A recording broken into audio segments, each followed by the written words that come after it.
Hit me baby one more time. Wow, she means it. Welcome to Mosaic of China, a podcast about people who are making their mark in China. I'm your host, Oscar Fuchs. I'm really happy to be including Huiling's story in this season. Because up until now, whenever there has been a story about a clash of cultures, it has been in the context of non-Chinese nationals coming to live in mainland China. So the impression this might leave is that this is a China thing. But no, this is a universal experience, no matter where you're from and no matter with what new culture you're confronted. So that's why it's useful to hear the same story from the perspective of a Chinese person who has spent the formative years of her life living outside of China. More than just that, Huiling also represents the mindset of the worldly young Shanghainese professional who has enjoyed all the benefits of modern luxury that China's economic progress has given her, and is now asking themselves, what does it all mean? And this is where the mosaic we're building with this project isn't just about piecing together stories across cultures, it's also about doing the same across generations. Well, thank you so much, Huiling. No problem. Can you tell me how I am mispronouncing your name? So your name is Zhao Huiling. What is the tones of your name? Huiling. Huiling? Yeah. Okay, so it's fourth tone and second tone. Exactly. All right, I'll try to remember that. Huiling, nice to meet you here. You too? We first met, it must have been about a year ago now. Yeah, time flies by. Yeah. And I have something to play for you. I am going to recommend that you speak with a wonderful woman by the name of Zhao Huiling. And Zhao Huiling is a vlogger. She spent an enormous amount of time in Africa, and now she's bringing African life to Chinese users on social media through vlogs and WeChat posts and things like that. That was our mutual friend, Eric Olander. Absolutely. So how do you know Eric? I did a podcast for Eric on his China-Africa project. Yes. We had a great time chatting, and we developed a friendship out of that. He recommended me to you. Now I'm doing podcast for Mosaic. Thank you. And of course, Africa is the connection. But before we go into that whole story, tell me, what object did you bring today that in some way represents your life in China? So I brought a shuka. Show me. Okay, she's getting it out of her bag. I have no idea what that word means. It could be an animal for all I know. So, shuka is basically something the Maasai tribe, which is predominantly in East Africa, they would wear. They're nomads. And this is actually something very signature of their attire. It's very resistant to cold, because in those areas it actually gets very cold at night. So they would wear this over their shoulder, just drape it over their shoulder, and the red is actually a flashy color the lions hate. Oh, so it's to make sure lions don't attack. Exactly. Okay.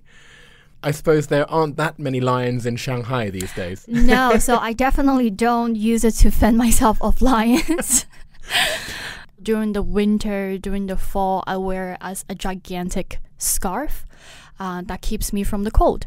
During the spring, sometimes it appears on my dining table when I have friends over for dinner and I just want something a bit more festive, a bit more colorful. And I love getting it as a souvenir for my friends as well. So, it's really something practical they can infuse into their everyday life. Excellent. And what's it called again? Shuka. Shuka. And that is in what language? It's in the Maasai language. Swahili, I guess. Yes, Swahili. Okay. Well, you grew up where in Africa? In Ghana. Okay. Which is in West. So tell us about your upbringing. How come you were in Ghana? So I'm originally from Shanghai until I was about 10. I think my dad was just going through a midlife crisis. He's like, okay, I don't want to be here anymore. So he wanted to leave. At that time, my uncle and my aunt have already moved to Ghana. He was just supposed to go lie there on the beach under the coconut trees for a couple of months. Never came back. Oh, which meant who was left in Shanghai? You and your mother? Me and my mom. I mean, my mom decided that she was going to join him. And a few months after, I joined them in Ghana. Wow. And I guess it was Accra, was it? Yes. Tell me about your life there. A lot of my friends in school, they didn't have hair. And they weren't a lot of Chinese kids whose parents sent them to the local schools. So I was attending a local school and all my classmates were Ghanaian. The fact that I had hair was very interesting for them. So I became quite popular overnight because all the kids in school would line up in front of my class wanting to play with my hair. Wow. Yeah, they could just like, no, I don't understand. How could you be born this way? So that was really fun. Okay, so that was the big culture shock. Was it just the hair? That was the big culture shock. So another one would be the way we eat. Obviously, by 10, I was already using chopsticks, right? So going to school, kids just took out their lunchbox and started using their hands. Right. So that was a little culture shock for me as well. And there's such a culture of sharing that it's unnatural. If you took a lunchbox to school and you wouldn't want to share it with your classmate next to you. But I, grew on it pretty quickly. Yeah. I guess that's a great way for you to learn about the culture of food. Just steal your neighbor's lunch, right? Exactly. But I guess when you're 10 years old, are you more likely to accept new things, or actually are you more likely to be possessive about your previous culture? Okay, so this is a good question because my uncle and my aunt, they had a daughter. So my cousin, who's 2 years older than me, we actually spent the same amount of time in Ghana. She was sent to an international school and I was sent to a local school. And she hated people touching her hair. She hated sharing her food because you have to take into consideration we're all only children, right? We're not used to sharing. I think it's just, a level of resistance. She resisted it probably a lot more than me. So up until today, she still counts that as a not so pleasant culture shock where I just blended in and became one of them. Yeah. It's such a common story where now you can see people in reverse, people who put their children into international schools here in Shanghai, of course. Right. And you can see that there is this cultural wall which then gets reinforced. Right. You're not really integrating. I mean, there are people here who've lived in China for X number of years and they don't need to really understand the local culture. They can just live in their bubble, right? I think the school is definitely a background in which, the child gets their worldview from. But I think what's even more than that is parenting. My parents they've never been to Africa. And this was a time where if you told your friends you're going to Africa, people prayed for you. You're like, oh my God, I hope you come back. So for my parents to go into such a foreign culture, such a foreign land, but to embrace everything, I think that was more important than the school I attended. Wow. Yeah. So you're lucky you had the open-minded parents. Yeah. So the reason we're dwelling on your childhood so much is it has really informed what you do these days and also, I guess, your entire outlook on the world, correct? Right. Can you describe what that is? There's some people who go to Africa for the first time, and soon as they step off the plane, something captivates them and they start crying and they become emotional. There's definitely certain reasons as to why this happens. And through my experience of living in Africa, I realized this is something we all strive for, which is the freedom. In Shanghai, I think on one hand, we're fighting for this individuality. On the other hand, you have this extreme conformity. People get lost. What is true freedom? And I think for anyone who has had the privilege of going to Africa, they might have some insights to that particular answer. Wow. Which is hard to describe, I guess, but is it something about the closeness to nature? Like, how would you describe what that feeling is? Nature is definitely a big part of it. You don't feel like Homo sapiens are on Earth to dominate other species. Right. You're just a guest. So that gives you a very refreshing perspective, which sometimes we forget. And secondly, I think it's the people that you would come across. Why are they so damn happy every day? They don't have the same measurement of success as us. Buying a car, buying a house, they don't necessarily use those same measurements.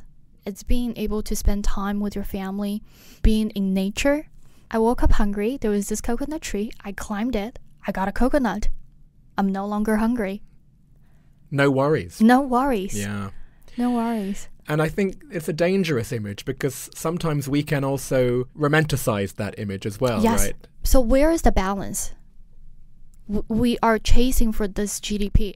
Does the higher GDP really bring a better life to people? And if that's true, what is the definition of that? I'm not saying everybody should just go climb a coconut tree. You definitely need to have water, roads, basic necessities for people to have security. So how do we strive the balance between preserving the nature around us, developing sustainably, making sure that the things we do measure happiness with are the true factors that bring fulfillment to people? And through the works I'm doing, through the content that I'm creating, maybe that would raise some questions. Right. So let's talk about that then. So what is it that you do now? So I am a vlogger. Every time I travel back to Africa, I shoot a lot of footage of the people I meet, of the organizations I come across and the works they do.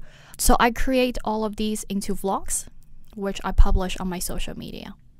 Okay, very succinctly described. Let me pick away at what you just said then. So first of all, social media here in China. What channels do you use? So I am on WeChat, 公众号. I have an official WeChat account. I am on Weibo, and all my vlogs, I have English and Chinese, right? So if I'm speaking Chinese, I have English subtitles, and the other way around. When you and I first met, I remember you mentioning Xigua. You used to use Xigua and Yes. Douyin as well. Right. Like, do you still use those, or have you now narrowed it down? So when we first met, I just started this vlog project, and we have this saying in Chinese, especially for content creators, which anybody that's doing the same thing would have a huge resonance with, which is 用爱发电. You're given power with love, but that can last you for only so long. So at the beginning, what I was doing was 用爱发电. I was so passionate about it. I loved what I was doing so much. It was really pure love. And then eventually I realized, okay, I need to figure out a business model. How can I be compensated to allow me to continue to do this, right? So it came down to the idea of doing bespoke tourism for Chinese to Africa. So that was the direction I took. Not working so well this year. Yeah, right. But before the whole COVID-19 hit, I was actually having some really happy customers who gave great reviews with their experiences. So to go back to your question about Xigua, which is watermelon, this short video platform, the audience is much more of third, fourth, sometimes fifth-tier cities. Really? So it's not really my target audience. If I wanted to create an ecosystem where the views could actually come back in as inquiries and then eventually turns into leads, then that wasn't the platform. Right. Yeah. So you've moved away from Douyin as well? I've moved away from Douyin because it was so much work. And if eventually you want to do e-commerce on Douyin, the products that would work well is things which are probably lower than 100 kwai. Right. You know, because it takes much less thinking for people to just click and buy. Yeah. Yeah. Which is not what you're going for. No. You're going for a big holiday to West Africa or wherever. Right. Okay, so how do you think now the image of Africa in China has changed? What are the images that Chinese people in general still have of Africa? If you speak on the basis of how you think people in Africa live, a lot of the misconception has remained. Right. Because I get a lot of questions like, oh, when you guys were in Ghana, did you guys wear clothes? I mean, did you have cars? So a lot of these questions I still get asked. I'm like, did you ever consider there was also an urban life in Africa, which is very, very vibrant? They actually get really shocked. One of the first vlogs I made was just simply me going out in Nairobi, going to the parties, going to the clubs, you know, hanging out with artists. People are like, whoa, never thought of that. Wow, yeah. Yeah, that's interesting. Yeah, it's this funny mix where actually you can see the ignorance, but at the same time you can also appreciate the curiosity. Like at least you don't want to completely throw cold water over that curiosity, right? You don't. I mean, I've also learned through my process of creating content how to address these kind of questions, because before I would just get so mad. But I've also learned it was my responsibility to address it and hopefully turn them into a more positive perspective of seeing this. Yeah, and this is kind of why I look at you as a more successful, better version of what I'm trying to do for people who don't understand China. Because, you know, part of what I'm trying to do is to have the image of like, oh, well, yes, there are some things which you might disagree with, fine. But if you just go down to the people are all the same. Right. Right? The amount of prejudice there is against Chinese people is massive out there as well. And that's half the reason why I asked you about how you do it, because I also don't know how to do it. And I thought you might have a better answer than I do. Yeah, I definitely don't have the answer to that. We do also have to hold the media responsible. You know, if we can ask every media outlet to exercise their journalistic moral, maybe we would have an audience which is more objective and willing to look at the bigger picture of things. And is that what you are achieving in your way with your vlog? Like, what has been the feedback that you've received from the work that you do? Very encouraging, you know, from people who actually do have a very great impact in the dialogue that I'm speaking in, like Eric from the China-Africa project, down to people who haven't heard any discussion regarding the China-Africa topic. Yeah. And what do your family say about your project? My parents are always supportive with everything I've done. Nice. So yeah, they're super happy. Right. And so is this now your full-time gig, or are you still working in your daytime? It's, let's say, my part-time gig, because the goal for this year was really to focus on tourism. Now, given the COVID-19, it's hard to make a sustainable business out of it. It's on ice, right? It's on ice. It's on ice.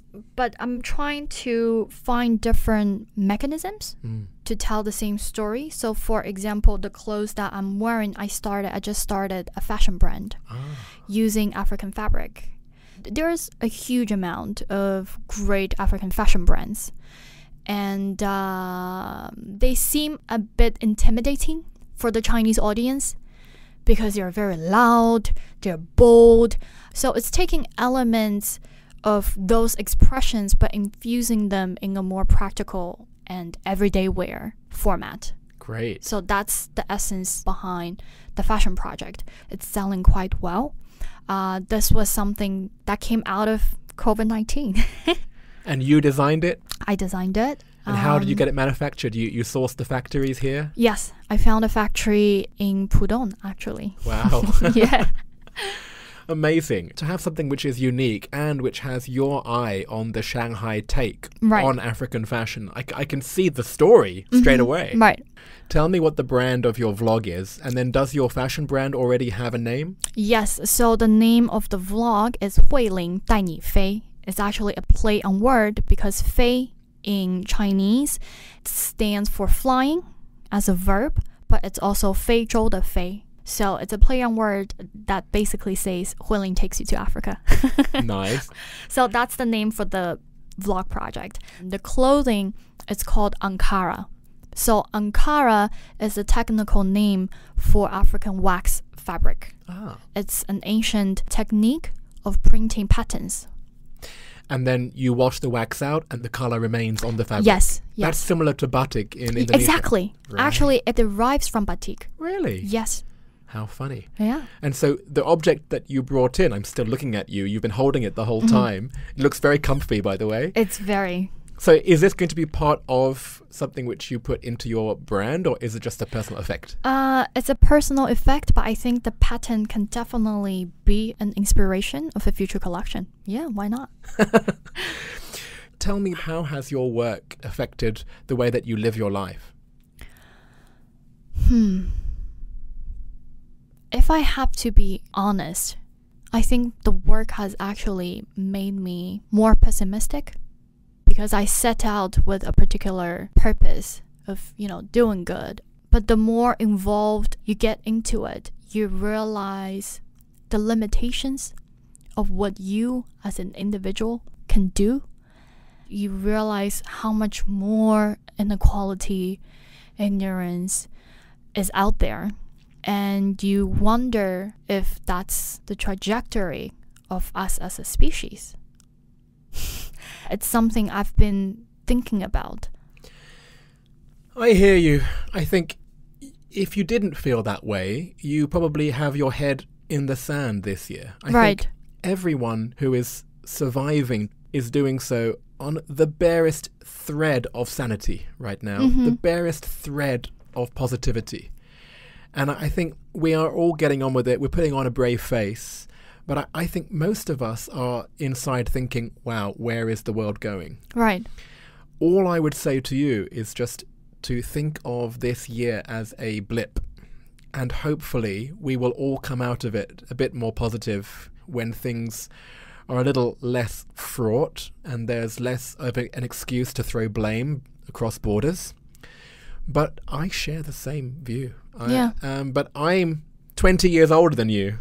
So I want to encourage people like you who have been so positive and have been pushing yourself out there to inject positivity into the world, to not focus on the negativity which even people like me exude, but to focus on the likes of like the Greta Thunbergs out there, the people who are younger, who do represent the next generation, who can hold my generation and my parents' generation to account and say, well, no, this is not the world that my generation will stand for. Right.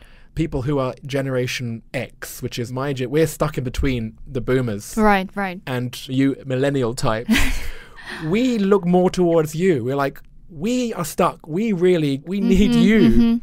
And that's where I really hope that you will continue what you're doing, even though it's just one voice. Maybe what it needs is more of an orchestra, more of a choir of voices to create more of a noise that we need, because we do need people like you. I think at the end of the day, I ask myself, does the fact of knowing if I'm not able to change the world, does that stop me from being passionate about these causes, wanting to tell their stories? It doesn't. So you just still have to continue doing what you do. Well, that's a great way to end the first half of this discussion. Thank you, Huiling. You're very welcome. We will now move on to part 2. Okay. So let's go on to the 10 questions. I'm looking forward to your answers. Okay. Question 1. What is your favorite China-related fact? So my favorite thing about China is safety. Before moving back to Shanghai, I was living in New York. So coming back to Shanghai, going back home at any hour of the day I want, it was such a luxury to me. That's right. Yeah. And it's funny because New York has improved. Yes, but it's definitely still edgy. It definitely got its edge. Right. Question 2. Do you have a favorite word or phrase in Chinese? Oh, okay. So there's this new thing. 后浪,前浪. It describes the millennials. 前浪 literally translates to waves that came before. Yeah.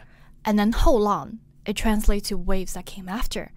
So I consider myself as 前浪. You do? Yes. Oh, because God. Because the kids who are considered 后浪 are basically 18 by now. So that's just something funny that's been trending on the Chinese social media. Oh, man. If you're Qianlang, then what the hell am I? I must be like in the middle of the ocean. There's no wave involved. No, didn't make the waves. And is that basically millennial? Is it an equivalent or is it a whole different concept? I would say it's a new concept. So basically it describes the culture gap between different age groups, right? So a kid that's 18, he's talking about a particular way of dressing or an underground culture that I don't understand. He might just finish the conversation saying, "Oh, 你是前浪." Ooh, and then that's just it. You can't. That's just it. Internet culture, it's terrible everywhere around the world. This was made famous by Bilibili. Ah, yeah, right. Bilibili. So they made a marketing video for their platform to position themselves as a platform for the millennials. Yes, the young kids. Okay, that's why I'm not on Bilibili. I bet you have an account there. I do. Because in my head, I'm like, I'm so 18. Yeah. Question 3. What's your favorite destination within China? Yunnan. Yeah. Luguhu. Beautiful. There's big lake. Yes. We watched the sunrise in that. And then we went to this very famous national park. It was very pristine. Question 4. If you left China for good, what would you miss the most and what would you miss least? What would I miss the most? Convenience. With Alipay, with Ulama. No. Can I change my mind? You can. Okay, what I would miss the most? The Chinese food. Okay, but that's too obvious. I know, but there's certain characteristics to the food I like. So it's something soupy, hot, which is basically, translate to comfort food for me, with coriander. Oh, has to have coriander. Yes. Very flavorful, can be a bit spicy. Yeah. This is not Shanghainese food though, right? No, not Shanghainese food. Anything but Shanghai. And what about the least? What would you miss the least? So I think the least will be the limited access to platforms like YouTube, Instagram. Wink, wink. Wink, wink. We all know why we can't access these things in China unless there's a special magic fairy. Exactly. Yeah. Is there anything that still surprises you about modern life in China? Pace of life. I still feel on a daily basis I have to learn a great deal to catch up with the millennials, to know how to speak their language in order to communicate with them. Yeah. Qianlang. Qianlang. Qianlang. I just give up on all of this. What is your favorite place to go to eat or drink or just hang out? This little coffee shop downstairs my house. Nice. I would go with my coffee mug. It's basically a coffee shop where the owner is a serious biker fan. Oh. So sometimes I'm sitting there surrounded by all these really serious bikers. They're wearing these heavy leather jackets. I was like, whoa, I feel like I'm part of their little subculture. What is your favorite WeChat sticker? So it's my newly favorite sticker. It's a smiley face, but it's a very awkward smiley face with the eyes all twitched up. Oh. Basically, the brave face that we have to throw on as adults in this world. Knowing the negativity is out there, you just still have to continue. Yeah. What is your go-to song to sing at KTV? Ooh, something from Britney Spears. Oh, nice. Because that's all I know by now. I stopped listening to pop music after that. But if there was one, which would it be? Hit me, baby, one more time. Wow, she means it. And finally, what other China-related media or sources of information do you rely on? I rely a lot on social media. So 公众号 is how I get a lot of my information. I go on Weibo every now and then, and that's about it. Right. Yeah. Well, thank you so much, Huiling. Thank you for having me. And finally, out of everyone you know in China, who should I interview for the next season of Mosaic of China? Okay, so my recommendation will be Yilei. She's a Chinese girl. She has a buyer's shop in Jing'an. She's been in the fashion industry for about a decade now. What is also interesting is that her dad also lived years in Africa. Oh, right. Yeah, so now her buyer's shop is dedicated to finding more boutique brands from all over the world to bring it to the Chinese audience. Great. I can't wait to meet Yilei. Thank you so much, Huiling. You're very welcome. I know there are other creators listening, so maybe you can also relate to the phrase Huiling used, 用爱发电. I know I certainly do. It's that part of you that's trying to generate power, just using the fuel that is the passion you put into your work. Sometimes that tank is full, and other times you're just running on fumes.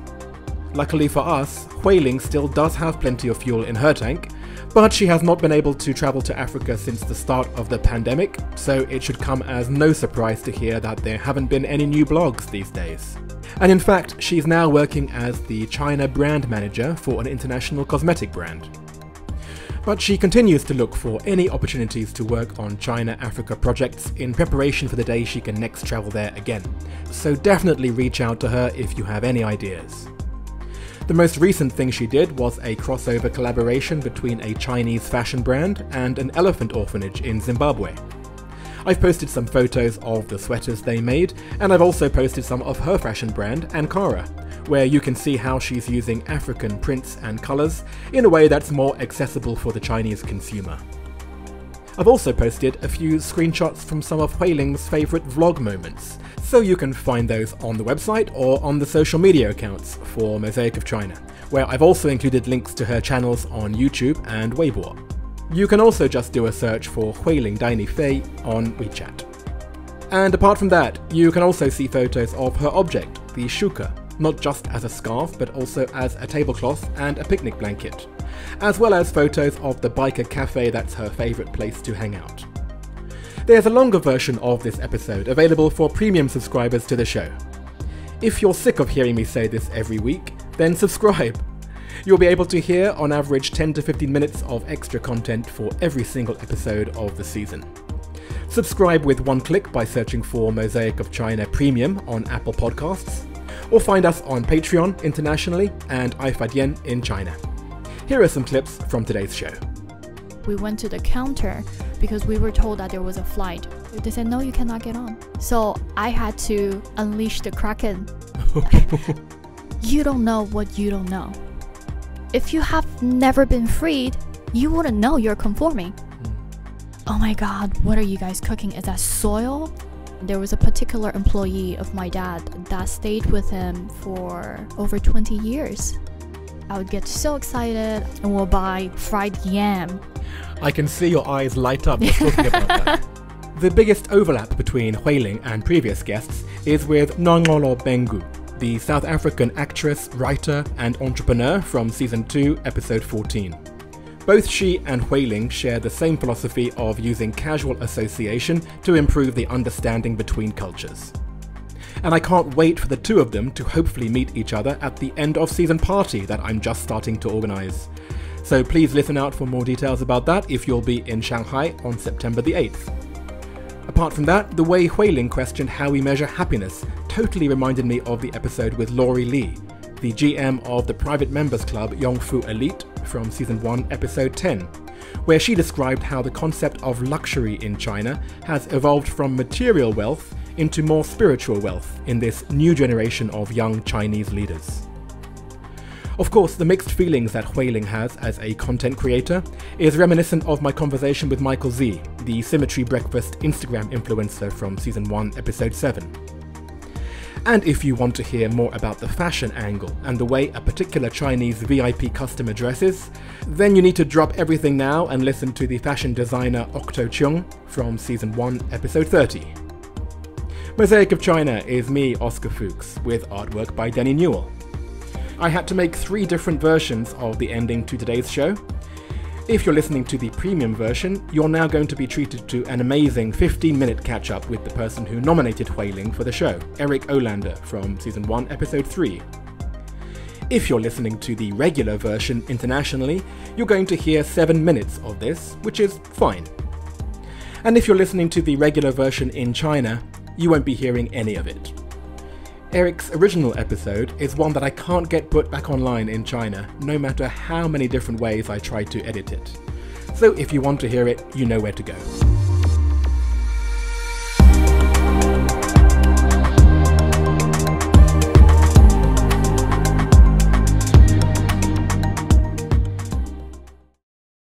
Eric, nice to see you. Nice to see you. It's been a long time. Hasn't it just? And the world has changed 180 degrees since we last met each other. Well, here in Vietnam, we haven't had much COVID. So we don't have any vaccines, by the way, but we have no COVID. So I don't know, is that... okay, I'd rather have no COVID and no vaccines than COVID and vaccines. Well, that is the major update because you've already let the cat out of the bag that you are now in Vietnam. Yeah, so we left in 2019. So right before you and I spoke is when, right around that time is when we left. Exactly. I alluded to it in our chat saying that I got you at a busy time, but I did not mention at that time that it was literally 3 days before you were leaving the country. It was my parting gift to China was to speak with you. Well, tell me then, so what happened? Why are you now in Vietnam? Well, I was working for an American advertising agency with an American client, and that American client was all run by Chinese managers, and they came to us and said, we do not want anybody on our account who is not Chinese. Really? Nationals. This was not a racial thing. It was a national thing. When you leave, you obviously lose your visa, and so I could have probably found something, but it wasn't as exciting as what I came up with, which is to take the China-Africa project, which is this thing that I talked about with you prior that I'd been working on for 10 years, and then go full-time with it. And it's been just a roller coaster and exciting and fun. And being here in Vietnam allows me to be right over the border from China, so I'm in the same time zone, I'm close to people on WeChat discussions, and at the same time, as a journalist and as an independent writer about China, I don't face the same pressures as if I was in China. And that has been nice. It takes a little bit of that anxiety. I never really self-censored myself that much, but now I don't have to think about it at all. Right, and you were saying that actually this had been a side hustle for you while you had that job in advertising, but then what is it now? Yeah, so I really enjoyed it. I'm glad I did it. I'm glad I'm not in that business anymore. My roots and my heart are in editorial journalism, which I've been doing for 35 years. And so what I saw the trend was that I don't need to go work for CNN again or for the BBC again.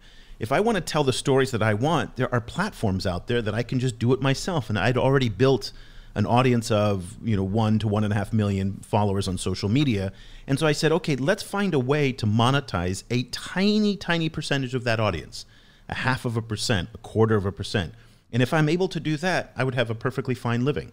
And that's what I've done. So relaunched the website, created a daily newsletter, also created podcast and giving consulting services and talking to people. Most of it, though, comes down to this newsletter. And I spend almost 12 hours a day to produce this newsletter, which is crazy. I start every day at 5:30 or 6 in the morning, and I don't stop until 9 or 10 at night. And yet, it never feels difficult. But if I was working that much for any of my old employers, I would be burned out and frustrated, and I would just be so annoyed all the time. But because we're building something here, that's what makes it fun and exciting. And that's the thrill of it. Yes, it's not a lot of money right now, but it's a 5-year plan. And that's the key to success that I find in the media business, particularly in this social media era, is just persistence. Yeah. Well, going back to our episode, at the end of You're not going to make me sing again, are you? No. That was the highlight. I have not progressed in any of my karaoke tunes, so... I'm not going to embarrass you with anything like that. But at the end of the interview, you said that one of the best news sources you liked were the guys at s02e28 China and the Sinica podcast. And then, lo and behold, half a year to a year later, you bloody well joined them. Yes, I'm part of their podcast network. Those guys are great. Jeremy Goldkorn, Kaiser Guo. Firstly, where's my finder's fee? Because I put you guys together. Did you really? Wow. No. Your finder's fee is the next time I come to Shanghai, I'll take you out for a frozen yogurt. There you go. That is more than I expected. That's your finder's fee. So, so we joined the Sinica network. Last year, we saw our podcast audience grow by 26%. And I think that is all because of the s02e28 China affiliation. And it's been a great partnership, and the work that those guys do is just rock star in my view. Great. Well, I'm going to be releasing this update at the same time as the episode with Zhao Huiling, who was the person who you recommended for season 2. Zhao Huiling represents that really exciting part of the China-Africa relationship that needs to be celebrated more, that people making connections on the individual level. When she travels throughout Africa, she's been there for a long time. She knows people, they know her, and it's amazing how quickly people can transcend the cultural and language divides with the right attitude. These perceptions that we create about each other through the news and through geopolitics break down quite quickly when you're on the ground. And Zhao Huiling is really just living proof of that. And I encourage everybody to go onto YouTube to see the videos that she's made. And the way she is in those videos is literally the way she is in real life. Nice. Well, thank you for the referral, and thank you for being part of this project, Eric. I feel like I can fake being serious with you, and you can fake being fatuous with me. And it's wonderful because I remember you and I had lunch in Jing'an, and you were saying, I'm going to start this podcast. And I was like, oh, okay. You know, everybody says they're going to start a podcast.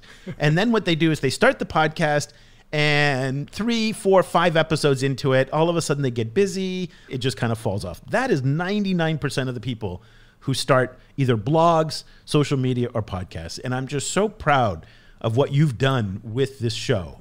90% of the people on the internet are consumers of content. Only 9% of people on the internet are editors. Editors are the people who actually get in and comment and actually just modify somebody else's content. Only 1% of the people on the internet are creators. And the fact is that you've been able to do this for more than a year puts you in an even more elite group, because I think that's the 1/10 of 1%. And that's really neat. And so you should be proud of it. I should be proud of it. Anybody who's stuck with this for as long as we have should really celebrate that, because it's not easy to do. It's not easy. Well, thank you, man. I am going to obviously edit all of that out because I can't accept praise from you. No, you must keep it in. I'll be very disappointed. And if you don't, I'm recording here and I will publish it myself. Eric, I hope it's not too long before we are sharing beers either on a beach in Vietnam or here in Jing'an again. Well, hopefully if I have a Chinese vaccine thrust into me, then I'll be up there in Shanghai. Hopefully sooner than later. All right, man. Great to see you. Okay, cheers. Bye.